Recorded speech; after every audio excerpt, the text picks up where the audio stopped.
साखी 29।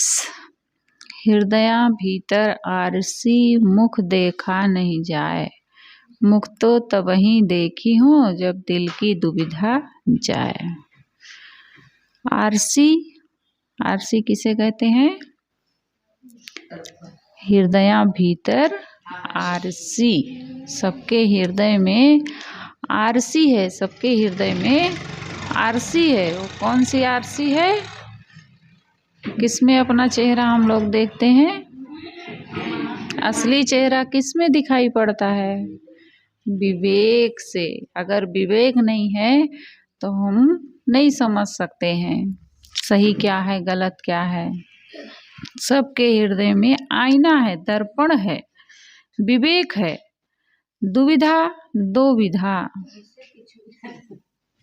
दो भागों में बंटे रहना, संशय। हर मनुष्य के हृदय में विवेक का दर्पण है। हृदय भीतर आरसी। तुम्हारा बीजक कहाँ है? बिना बीजक के बैठी हूँ। हृदय भीतर आरसी, हर मनुष्य के हृदय में विवेक का दर्पण है। मुख देखा नहीं जाए, परंतु वह उसमें अपना वास्तविक चेहरा नहीं देख पाता। क्यों नहीं देख पाता है? क्योंकि उसके मन में दो तरफापन है। जब दिल की दुविधा जाए, मुख कब देखेगा? जब उसके मन का दो तरफापन मिट जाएगा। वह उसमें अपना वास्तविक चेहरा नहीं देख पाता। वह अपने आप को उसमें तभी देखेगा जब उसके मन का दो तरफापन मिट जाएगा। मुख तो तभी देखी हो जब दिल की दुविधा जाए। मनुष्य की मुख्य शक्ति है उसका विवेक। हर मनुष्य के दिल में विवेक का दर्पण विद्यमान है। जैसे दर्पण में मनुष्य अपना चेहरा देखता है, वैसे हर मनुष्य विवेक बल से अपने स्वरूप को ठीक से समझ सकता है। प्रश्न होता है, हर मनुष्य को आत्मज्ञान क्यों नहीं हो जाता? कारण है। क्या कारण है? वो उधर ध्यान नहीं देता है। अगर ध्यान देगा, विवेक करेगा तो जरूर आत्मज्ञान हो जाएगा। तो प्रश्न होता है कि हर मनुष्य को आत्मज्ञान क्यों नहीं हो जाता? कारण है कि वह उधर ध्यान नहीं देता। दूसरी बात है कि उसके दिल में अनेक भ्रांतियां, विषयासक्ति एवं देहाभिमान का आवरण है। पहली बात क्या है? आत्मज्ञान क्यों नहीं होता हर मनुष्य को? और दूसरी बात क्या है?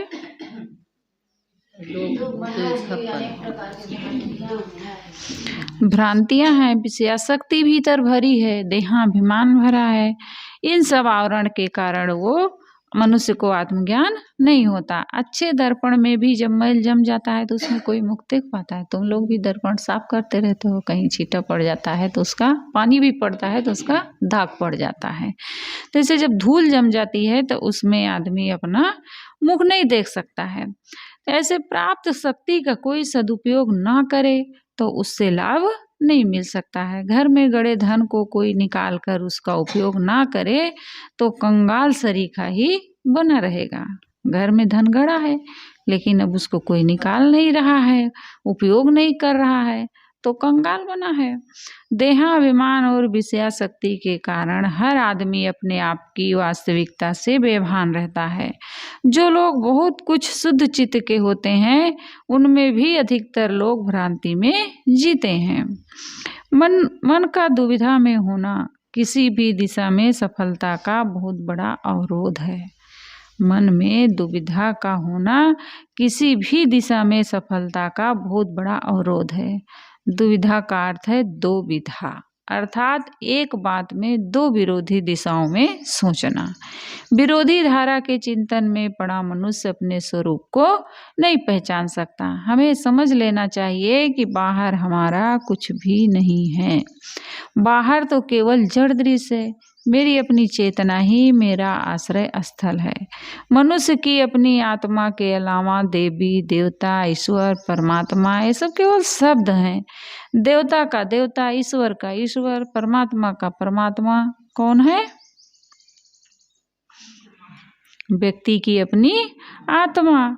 ईश्वर तथा परमात्मा के दर्शन केवल शब्द जाल हैं। दर्शन तो जड़ दृश्य के होते हैं, अपना स्वरूप तो दृष्टा है।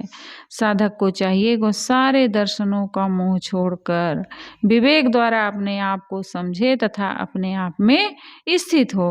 आँख सबको देखती है परंतु अपने आप को नहीं देखती है, किंतु रूप का ज्ञान होने से ये शुद्ध हो जाता है कि हमारी आँखें हैं। आँखें हैं तभी तो हम देख पा रहे हैं, बिना आँखों के रूप दिखेगा ही नहीं। इसी प्रकार चेतन सबको जानता है परंतु अपने आप को ठीक से नहीं जानता, किंतु सबको जानते रहने से उसका अपना रहना सिद्ध हो जाता है, क्योंकि वो सबको जान रहा है। इसलिए सिद्ध होता है कि हाँ मैं हूँ। यदि वह न हो तो सबको जाने कौन। इस तथ्य को हृदयंगम करने के लिए हृदय दर्पण को मांझते रहना चाहिए। किसको याद है साखी? जब दर्शन को दिल चाहिए तब दर्पण मांझते रहिए। जब दर्पण लागी काई तब दरस कहाँ से पाई। अगर अपने आप का दर्शन करना है तो कौन सा दर्पण मांझते रहना है? तब हर समय विवेक रूपी दर्पण को हमें स्वच्छ रखना है। अगर हमारे दर्पण में काई लग गई, धूल जम गई तो फिर हम अपने आप का दर्शन नहीं कर सकते। जब दर्शन को दिल चाहिए, यदि अपने आत्मा का दर्शन करना चाहते हैं, आत्मज्ञान पाना चाहते हैं तो हमें अपने दर्पण को मांझते रहना है। और जब दर्पण लागी काई तब दरस कहाँ से पाई। निर्मल साहब भी कहते हैं, आप लोग पढ़ते हो न्यायनामा में, कहाँ है?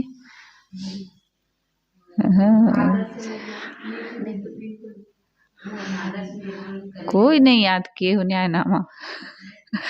आदर्श मत में मैल से भरा है, निज रूप तिनको नहीं देख पड़ा है। जो अपना साहब कह रहे हैं आदर्श मत में मैल से भरा है। हमारा जो अंतःकरण है वो मैल से भरा हुआ है, अनेक प्रकार के विकार भीतर लगे हुए हैं, राग के, द्वेष के, छल छदम के, तो अपना रूप उसमें नहीं देख पड़ा। यदि तुम कहो जीव कैसा कहाँ है, नहीं देख पड़ता, स्वयं कह रहा है, वो दिखाई नहीं पड़ता लेकिन वो कह रहा है, दूसरे को देख रहा, जान रहा, समझ रहा है, इसलिए वो सिद्ध होता है कि हाँ वो है।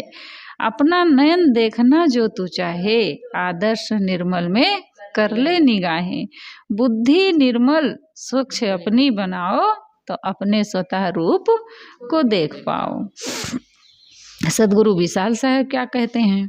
संस्कार हुए शुद्ध जब हटे दृश्य से भाव। जब संस्कार हमारा शुद्ध होता है तब वो सारे दृश्य से हट जाता है। जितने जड़ दृश्य हैं, नासवान है, अपना चेतन स्वरूप ही शुद्ध है। ऐसा जब भाव होता है तब वो अपने आप को देख पाता है, अपने आप को जान पाता है। सत्य शोध तब जीव कर, प्रिय धर्म गुरु राव। अंत स्थिर ज्वाला रहित, अभय न चिंता जब, फिक्र रहित मन निरस जहाँ, शोध यथारथ तब। तो साहिब इस साखी में कह रहे हैं कि मनुष्य अपने असली चेहरा को नहीं देख पाता है। सबके भीतर वो विवेक का दर्पण है लेकिन वो उसमें अपना वास्तविक चेहरा नहीं देख पाता है। क्यों नहीं देख पाता है? क्योंकि उसके मन में दो तरफापन लगा, यानी संशय बना हुआ है मन में कि कहीं ईश्वर है, ब्रह्म है, परमात्मा है, वो जब मिलेगा तब मुझे सुख शांति मिलेगी। उसके मन की ये जो दुविधा है वो दुविधा नहीं मिट पाती है। और जब उसके मन का दुविधापन मिट जाएगा तब वो अपने आप का दर्शन कर लेगा, असली अपने स्वरूप को वो पहचान लेगा। स्वरूप स्थिति एवं आत्म स्थिति की उच्चता। गांव ऊंचे पहाड़ पर और मोटा की बाँ, कबीर रस ठाकुर से ये उबरिए जाकी छाँ। ऐसा कि मुझे बहुत प्रिय है। गांव ऊंचे पहाड़ पर, गांव क्या है? अपनी स्थिति मोटा कहते हैं श्रेष्ठ को, बड़ा को। ठाकुर कहते हैं स्वामी, संत, सदगुरु को। छां, छाया, आश्रय। जीव की स्थिति कहाँ है? उच्च चैतन्य शिखर पर है, गांव ऊंचे पहाड़ पर। औ मोटा की वहां देखिए, औ में छिपा है। ये औ का अर्थ जो है ये छिपा हुआ है। साहब कह रहे हैं जो तुम्हारा गांव है वो कहाँ है? उच्च चैतन्य शिखर पर है। लेकिन आओ, तुम्हें वहां जाना भी है और तुम्हें वहां जाना भी है। आओ मोटा की बात, अब यहाँ कह रहे हैं मोटा की बात, तुम्हें वहां जाना भी है। अब तुम्हें पता ही नहीं है तो कैसे जाओगे? तुम्हें जाना है, उस जगह में जाना है, लेकिन तुम्हें उस जगह का पता नहीं है। और तुम्हें वहां जाना है लेकिन तुम्हें उस जगह का पता नहीं है, तो क्या करना होगा? मोटा की बात, साहब कह रहे हैं मोटा की बात तुम्हें पकड़ना होगा। मोटा कौन है? सदगुरु है, संत हैं, जो जानकार हैं, जो वहाँ गए हैं, पहुँचे हैं, जिनको पता है कि कैसे वहाँ तक पहुँचा जाता है, किस ढंग से हम जीवन जिए कि उस स्थिति को हम प्राप्त कर ले, उतनी ऊंचाई पर हम चढ़ जाएं। कैसे जीवन जिए, तो उस जीवन जीने का तरीका कौन बताएंगे? सदगुरु बताएंगे। तो हमें उनका हाथ पकड़ना होगा। हाथ पकड़ने का मतलब है उनकी शरण लेनी पड़ेगी। साहब कह रहे जीव की स्थिति उच्च चैतन्य शिखर पर है। हे मनुष्य, तुम उन श्रेष्ठ संत एवं सदगुरु का सहारा लो, उनकी बाह पकड़ो और उनकी सेवा करो। बिना सेवा के मेवा नहीं मिलता है। मेवा अगर पाना है तो सेवा करना पड़ेगा। जो गुरुदेव जी की सेवा करते हैं तो प्रसाद छूटता है, तो उसमें अच्छी अच्छी चीज़ें खाने को मिल जाती है। और जो सेवा नहीं करते हैं वो क्या कहते हैं? हमें भी दो ना, अकेले खा लेती हो रोज गुरुदेव जी का प्रसाद। और सेवा करने वाले को तुरंत मांगते हैं कि हमें भी मिलना चाहिए। लेकिन अधिकार उसी का होता है भाई, जो कर रहा है वो खाएगा। तो सेवा करने वाले को मेवा मिलता है। तो साहब कह रहे हैं उन श्रेष्ठ संत एवं सदगुरु का सहारा लो और उनकी सेवा करो, जिनकी शरण से तुम्हारा संसार सागर से उद्धार हो जाएगा। अपना गांव यदि ऊंचे पहाड़ पर हो तो कितना ही बाढ़ बूढ़ा आए, बूढ़ा यानी बाढ़ आ जाए, न भी डूबने वाला, तो भी वहाँ वो आदमी नहीं डूबे, क्योंकि गांव बहुत ऊंचाई पर है, पहाड़ पर है, तो वहाँ तक तो पानी मुश्किल है चढ़ पाना। ऐसे जीव का गांव, जीव की स्थिति दशा कहाँ है? उच्च चैतन्य शिखर पर है। जो अपने चैतन्य शिखर पर स्थित हो जाता है उसे संसार की चिंताएं नहीं छू जाती हैं। जो जितना साधना की ऊंचाई पर चढ़ जाता है उतना ही कोई हमारी बुराई करे, निंदा करे, राग करे, द्वेष करे, वो उसका भाव है, वो उसमें वो उलझता नहीं है। और जो जिसके पास जितनी साधना की कमी रहती है वो उतना ज़्यादा मानसिक तनाव में पड़ा रहता है। छोटी छोटी बातें उसके लिए बहुत भारी भरकम लगती हैं। जितना भारी भरकम हमें लग रही है, अपने भीतर इसका पता हमें लगाना है। कोई हमें कहे तब हम जाने, अपने भीतर ढूंढना चाहिए, खोजना चाहिए, आखिर हम इतने चिंतित क्यों हो रहे हैं इस बात के लिए। खुद अंदर से जवाब आता है, साधना की कमी है। ऐसा जितना साधना की कमी होगी उतने ज़्यादा हम छोटी छोटी बातों को बहुत ज़्यादा गहराई से ले लेंगे, और नहीं तो बड़ी बड़ी बातें होंगी तो वो भी हमारे लिए तृण के समान लगेंगी। जितना ऊंचाई पर जहाज में चढ़ती हो तो देखे हो कोई चढ़े हैं, नीचे घर कितना छोटा छोटा दिखता है, डिब्बी जैसे छोटा छोटा डिब्बा जैसे इतना बड़े बड़े दिखता है। ऐसे जो ऊंचाई पर जा जाता है उसके लिए संसार की सारी कितनी भी चिंता आए, कितने भी दुख दर्द आए, कितना भी बाहर से आए, उसके पास किसी भी प्रकार की परेशानी आ जाए वो उसको छू नहीं पाती हैं। अगर छू रही हैं तो अपने भीतर उसे हमें टटोलना चाहिए कि हमारी कमी है। तो जो अपने चैतन्य शिखर पर स्थित हो जाता है उसे संसार की सारी संसारी चिंताएं छू नहीं सकती। जैसे उच्च पर्वत पर चढ़ा हुआ आदमी जब वहाँ से जमीन की तरफ देखता है तब उसे गांव, बच्चों के खिलौने, सरीखे तथा मनुष्य कीड़े के रेंगने जैसे लगते हैं, उसी प्रकार जो अपने चेतन स्वरूप में स्थित हो जाता है उसे सारा संसार कैसे लगता है? बौना लगता है। बौना देखे हो ना, छोटे छोटे रहते हैं। तो उसे सारा संसार फिर बौना लगता है। उसकी दृष्टि में धन, परिवार, समाज, मान बढ़ाई, प्रभुता आदि सब तुच्छ लगते हैं। स्वरूप स्थिति की गरिमा ऐसी है कि उसको पा जाने के बाद सब कुछ फीका हो जाता है। प्रश्न होता है कि ऐसी उच्च स्थिति कैसे मिलेगी? स्वयं तो परिश्रम करना ही पड़ेगा, परंतु इसके लिए सच्चे सद्गुरु एवं संतों का आधार अति आवश्यक है। कैसे मिलेगी ये उच्च स्थिति? सुधा, ललिता, मैं आपको अच्छा ललिता, कैसे मिलेगी?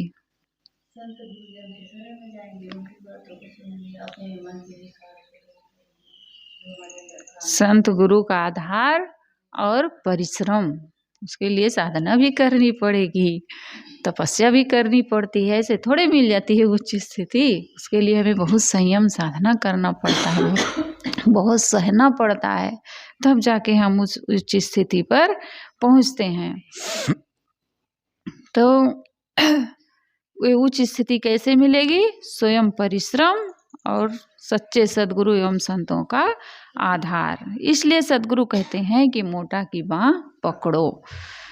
मोटा गुजराती में बड़े को कहते हैं। गुरुदेव जी एक बार गुजरात में थे, जा रहे थे नाना वांदरा में घूमने, तो बच्चे खेल रहे थे, तो गुरुदेव जी को देखे तो कहे बगल हो जाओ, बगल हो जाओ, मोटा साहब आ रहे हैं, मोटा साहब आ रहे हैं। गुरुदेव जी अपने को देखने लगे, मैं तो मोटा नहीं हूँ, अरे बच्चे मुझे कह रहे हैं कि मोटा साहब आ रहे हैं, मोटा साहब आ रहे हैं।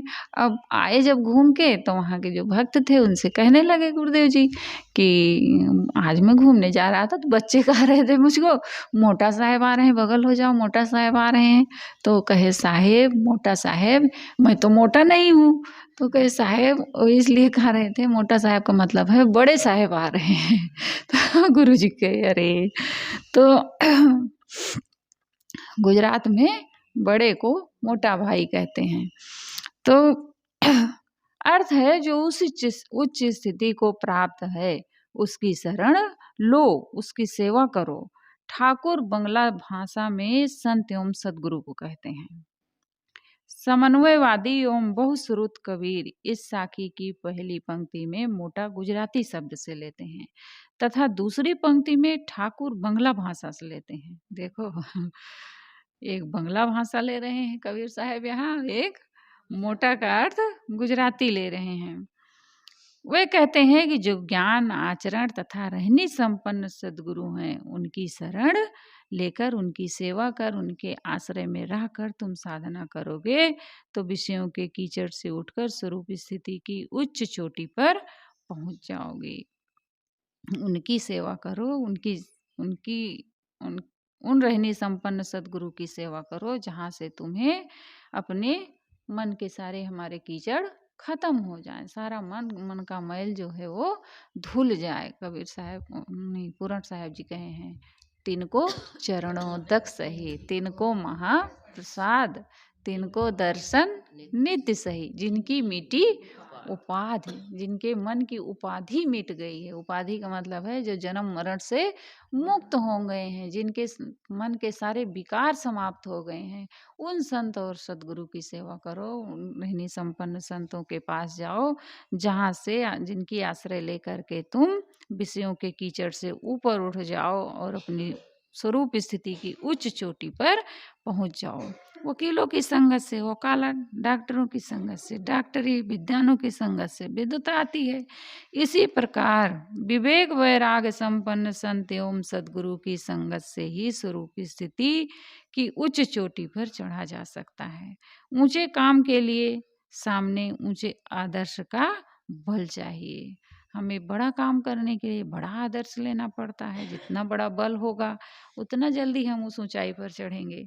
और छोटे काम के लिए भी हमें जीवन भर आदर्श लेना ही पड़ता है किसी न किसी से, हर चीज के लिए जो चीज हमें सीखना है।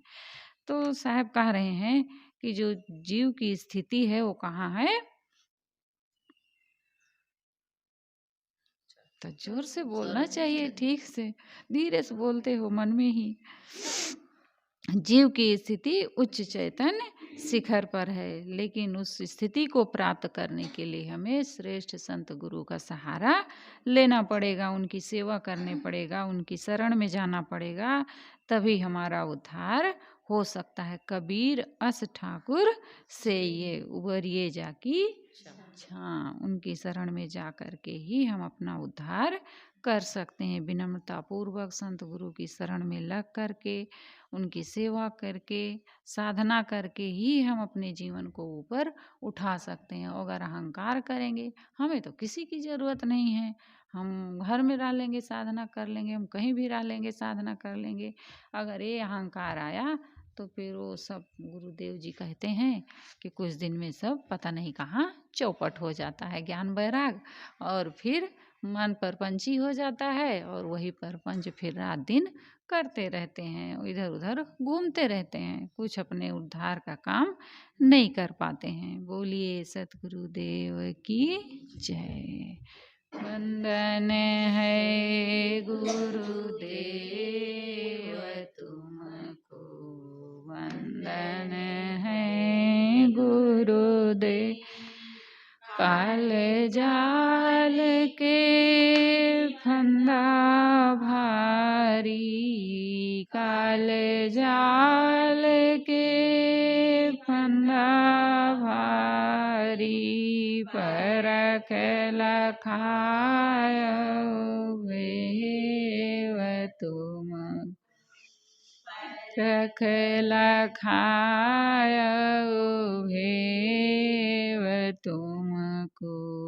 वंदन है गुरुदेव, वंदन है गुरुदेव तुम, वंदन है गुरुदेव। वेद शास्त्र सब खोजत हारे, वेद शास्त्र सब खोजत हारे, मन न जानत केव तुमको, मर्म न जानत केव तुमको। वंदन है गुरुदेव, हे गुरुदेव तुमको। वंदन है गुरुदेव, गुरु समान और को दाता, समान और को दाता, ताकि करिए सेव तुमको, ताकि करिए सेव तुमको। वंदन है गुरुदेव, वंदन है गुरुदेव तुम, वंदन है गुरुदेव। साहिब कबीर अभय पद दाता, साहिब कबीर अभय पद दाता, पूर्ण परख समेव,